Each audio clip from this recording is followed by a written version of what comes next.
Hey everybody, welcome to Perry TV. Let's take a look at the great John Napolitano on his judging freedom. He has a theory that they were looking for enriched uranium instead of looking for a pilot. This is very interesting. Let's listen in. Generally failed. What do you say? I think one of the things I'll say, Judge, is the only time I've witnessed something like this where someone was missing was in 2009 in Afghanistan when Bo Bergdahl went missing. And he was a prisoner of war for 5 years afterwards. But in the immediate aftermath, every available air asset in all of Afghanistan was dedicated to finding Bergdahl. I don't know what the numbers were, but the idea that, Bo Bergdahl. Bombers, that according to what I saw in 2009 when we were looking for Bergdahl, that sounds about right as how the U.S. military.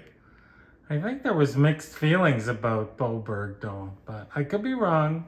Let me know in the chat. The proximity to Isfahan, the reality that we have seen this harebrained scheme, this plot to rob Iran's uranium, be bandied back and forth.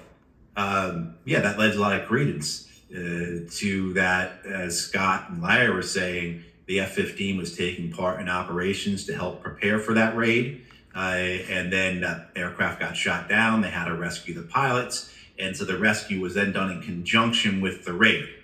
So I think it could be yes and yes. It was for the rescue, but also too, the raid was going to go on. So it had something to do with a raid looking for uranium? I'm not sure, but let's keep listening. Regardless.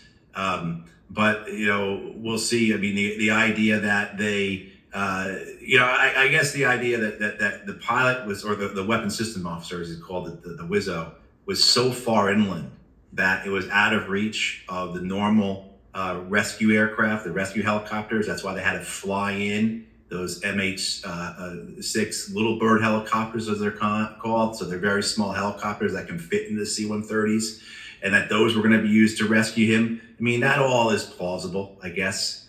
But I mean, I think what you have here, Judge, is the reality that you have an administration that is either fantasizing about spectacular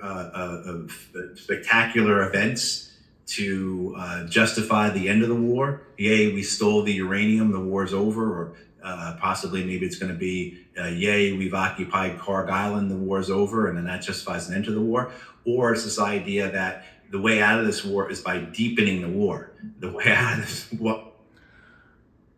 I'm not sure where this guy's going with that, but let me know in the chat.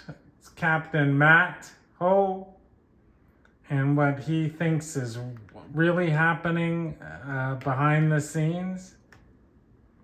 So that's all for now. Thanks for watching.